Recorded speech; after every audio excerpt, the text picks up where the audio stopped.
Welkom beste deelnemers op dit webinar over het gebruik van infrared en hyperspectrale camera's voor het beoordelen van coatings, corrosie en materiaaloppervlakken. Vooraleer we starten met de presentatie, graag een paar praktische richtlijnen. Eerst en vooral gaan we de presentatie in het Engels geven, omdat er een aantal niet-Nederlandstalige sprekers bij de deelnemers zijn. Dus daarom zijn ook de slides in het Engels en ga ik ook de presentatie in het Engels geven. Als jullie straks bij de vragen in het Nederlands vragen willen stellen, dan is dat uiteraard perfect mogelijk. Verder wil ik meedelen dat deze presentatie wordt opgenomen, zodanig dat we ze achteraf kunnen beschikbaar maken aan deelnemers die er vandaag niet bij konden zijn. Het laatste deel van de sessie, waar jullie vragen kunnen stellen die we gaan beantwoorden, die gaan we dan uit de opname knippen, zodanig dat die niet ter beschikking wordt gesteld. Verder wil ik jullie vragen om zoveel mogelijk jullie microfoon te muten. Behalve natuurlijk als jullie vragen stellen, en in dat geval is het misschien best om ook even uw camera op te zetten. We geven er voorkeur aan dat vragen worden gesteld op het einde van de presentatie, zodanig dat de flow van de presentatie zelf niet te veel verstoord wordt. Oké, dan we are ready now to start the presentation. So welcome everyone to the presentation of the Tetra project proposal. So a Tetra project is a project funded by Vlaio, where we focus on technology transfer. So it's not an innovation project where we will develop new technologies, but we will communicate existing research results to a large group of companies. And so dissemination will be a very important aspect of the project. The project partners of the Tetra project that we want to propose are Sirris and the University of Antwerp, two research groups of the University of Antwerp, the Vision Lab research group and the Optrimech research group. And in addition to these project partners, we are also looking for a user group, a user committee that will steer the project. What will be the agenda of today? First of all, I want to give a very brief introduction into the used camera technologies. Then I want to explain what the objective of the project that we want to start is. And then I want to give examples of possible case studies. These are examples that we have defined so far, but it is important that to realize that you as a company can steer in these case studies. So should you have proposals for other case studies that are of interest for you, you are welcome to share this with us during the questions and answers, or also after this webinar. Then I will give an explanation on Tetra modalities or modalities of the Tetra program. And finally, there is time for questions and answers. So first, to start with the camera technologies that we will be looking at. A first group of camera technologies are infrared cameras. For those of you that are not familiar with infrared cameras, so you have cameras, color cameras in the visible range, which goes up to a wavelength of 750 nanometers, and cameras at wavelengths that are longer than this visible range are called infrared cameras. Now, there's a large range of infrared cameras that goes from near infrared in between 750 and 1000 nanometers, and it can go up to long wave infrared cameras that have a range up to 12 micrometers. Now, why are infrared cameras important? Well, if you compare, for example, you see here an image of a face. On the left-hand side, you see the reflection of the visible light that is recorded with the visible camera. And more and more to the right, you see the image of near infrared, short wave infrared, mid wave infrared, and long wave infrared cameras. So longer and longer wavelengths. And you see that the reflection is completely different in each of those images. And depending on the wavelength range, you can observe different characteristics of this phase in this particular case. Of course, in the project, we will not be looking at phases, but we will be looking at metals with coatings applied or with contaminations or with corrosion. And we will show that for different wavelength ranges, these infrared cameras have the ability to use them as inspection and quality control tools. So that's the first camera technology that we will use, infrared cameras. Second camera technology is a so-called hyperspectral camera. A hyperspectral camera is more or less an extension of a normal color camera that is composed of 3 different colors, red, green, and blue. In the case of a hyperspectral camera, you get, instead of 3 colors, you get a multitude of colors that can go up to a few hundred different colors. And the colors in this case are also not necessarily limited to wavelengths in the visible range. So you can combine a hyperspectral camera also with infrared wavelengths that are recorded. Now, why would we want to use hyperspectral cameras? Well, if you would look at one single pixel, then I will use here my laser pointer. If you look at one single pixel here on the top right, and you look throughout all the different images in the hyperspectral measurement, then you can display this information on a x-axis which contains the wavelength, and then on the y-axis there is the reflectance. So that means the amount of light that is reflected. So instead of having here only 3 pieces of information, you get here a spectrum, and this spectrum can then be used to interpret information about the material properties. And this is what we will use in the project that we propose. Now, to give you an example how this can be applied, I want to give a brief demonstration of a case that we did together with the company P-Laser that develops industrial laser cleaning equipment. So here on the image, you see a zoom of a part which was corroded, and P-Laser cleaned the rectangular area that you see here in the middle. So this is a normal RGB image.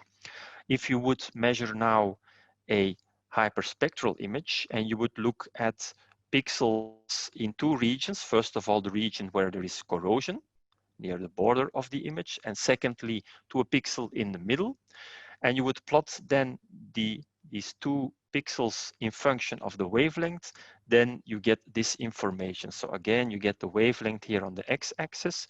In this case, it's a near infrared image, so it ranges from 700 up to 950 nanometers. And on the y-axis, you get the relative spectral response. And you clearly see that it is quite easy to make a distinction between the spectrum from the corrosion and the spectrum from the area where there is no corrosion present. Another test case was performed together with NG Laborelec. In this case, you have 3 different materials. You have the base material, and you have 2 types of coatings that were present. Based on the RGB image that you see here, it's not that obvious to separate the different types of material because both the base material and the TBC coating here have a brownish color. So making a distinction between both is not that easy. If on the other hand, you use a hyperspectral camera, and in this case, this is the result of a shortwave infrared camera that ranges here from about 950 to 1700 nanometers. In that case, you can make a clear distinction between the blue curve, which is the response for the TBC coating, and the red curve, which is the base material. So even though the colors in the visible range are quite similar, it is possible to make a distinction between those two materials. And you can go back, you can do this plot for every pixel in the image, and that means that you can do a classification. And here you see the result of the classification that identifies these three types of material completely autonomous. So it's possible using the camera technology to identify the materials that your components are composed of. What are the advantages of both infrared and hyperspectral cameras? Well, you have a lot more information than a classical RGB image. So that means that classification of materials, but also detection of defects and contamination is much more reliable and much more easy. It's also possible to estimate the composition of the surface. So that means you can really identify the material that your component is composed of. You can also inspect under a coating, and this is particularly true for infrared cameras at longer wavelength. So the longer the wavelength, the more easy it is to measure also under a coating. And this is, of course, very important in some applications. And simultaneously, it also means that it is possible to detect also delaminations of a coating, because it is possible to look under the coating. Furthermore, it is possible to do accelerated inspection, because at particular wavelengths, it is possible to detect a change in the material properties more quickly than it is the case with a normal visible camera, a color camera, for example. Moreover, because it's a camera technology, you can apply different or use different lenses, meaning that you can do inspection at small scales, microscopic, but also you can use lenses to do inspections on larger structures. And finally, it's also possible to completely automate the procedure, and you can use machine learning algorithms so that it is possible to automatically detect a fault or a contamination, or separate between different types of materials. There are also limitations to this technology. Well, there is a very large range of cameras, cameras working at different wavelength ranges, near infrared, long wave infrared, and so on. But also cameras with more or less different images at different wavelengths. And there are also many other specifications which differ between different cameras. So the idea of the project is for non-expert users to shed a little bit of light on what are all the possibilities and for which application you should select a certain type of camera that's available in the market. Moreover, some of the cameras are quite expensive. So one of the added values of joining the project consortium is that you will also be able to evaluate the camera technology for a particular application that you have in your company. The image processing is often also a little bit more complex than it is the case for simple visual images. And that's why we will propose some simple image processing tools that can be used by you. What will be the objective of the project? So we want to focus on the inspection and the quality control of metals with coatings, and potentially also metals with contaminations, for example, also metals that are corroded. We want to demonstrate the added value of both infrared cameras and hyperspectral cameras compared to classical inspection techniques, and also compared to visual or to camera inspection with cameras in the visible wavelength range. In addition, we don't want to focus merely on the technological added value, but we also want to show that using these technologies can have an economic added value for you. We want to assist you to try to use the technology in your particular application.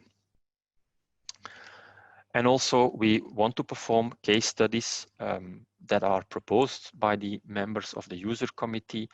And this can be case studies in laboratory environment, but also in situ environment. What are the deliverables that we are aiming at? First of all, for each of the case studies that we will perform throughout the project, we will compile a report so that everyone knows how to use this technology for that particular application. Moreover, we will also perform several business cases to illustrate the economic feasibility of the use of that technology for a particular application. We will write also a procedure manual so that the steps to implement a certain technology will be clear to non-expert users. And then we will also compile a so-called decision matrix, which will demonstrate the employability of the technologies for your particular applications. So this decision matrix could look, for example, like this. So this is an artificial example. So the result here is not yet a correct result. So for example, for the application of coating quality control, we want to compare a standard existing technology, for instance, ultrasonic inspection, and we want to compare it with infrared thermography and several types of hyperspectral cameras at different wavelength ranges. And then depending on the different criteria that are set up by the companies in the user group, we want to evaluate if the technology is better than the standard method. So we will use simple symbols for each of the criteria to evaluate if the technology is good, average, or poor compared to another technology. What are case studies that we're looking at? So as I have mentioned before, these are I will discuss now 4 examples of case studies that we are thinking of at this moment. And so this is based on the input we got so far from companies that we have contacted. But it is well possible that in the coming weeks, there will be new case studies if there's sufficient interest from companies. So first of all, we want to focus on detecting corrosion. And we want to do that for different types of components, and 2 components that are definitely of interest are corrosion in piping and corrosion detection in bolts. Then we want to focus also on the quality control of material treatment processes. For example, the anodizing process, as you see here in the picture on the right here, it's very difficult by visual inspection to see if the treatment was uniformly applied, and we will investigate in a case study if we can use hyperspectral and infrared cameras to automate this quality control. Then we also want to focus on cleaning of metals, of surfaces. I already explained the case study that we did with P-laser, but there are other possible case studies that we want to focus on where we want to do quality control during corrosion cleaning or during cleaning of coatings or other contamination.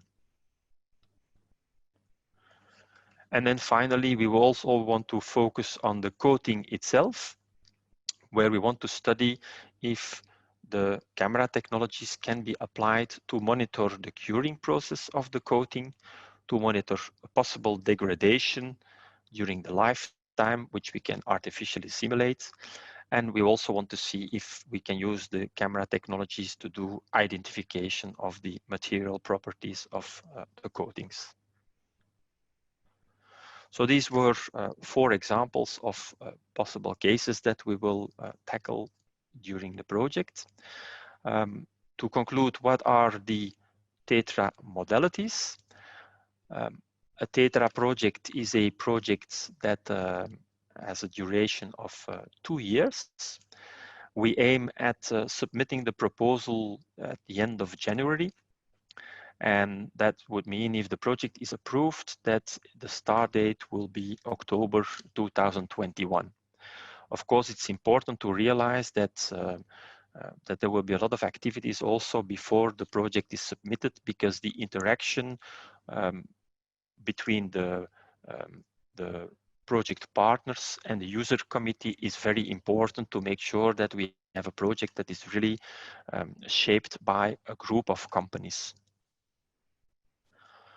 So the user group is extremely important in this Tetra project. So what is the added value for you as a company?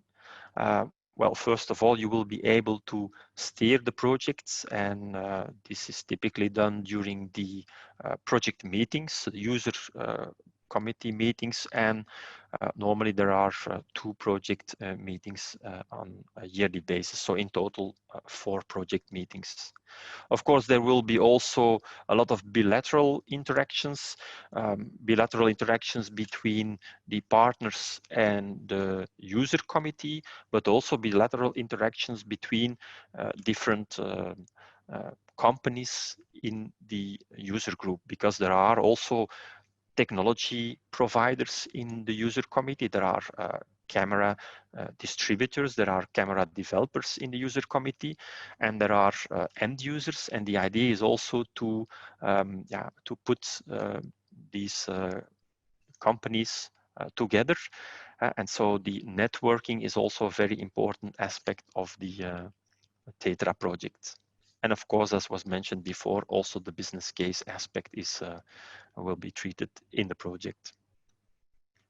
So what do we ask from you, apart from your presence during the 2 meetings on a yearly basis?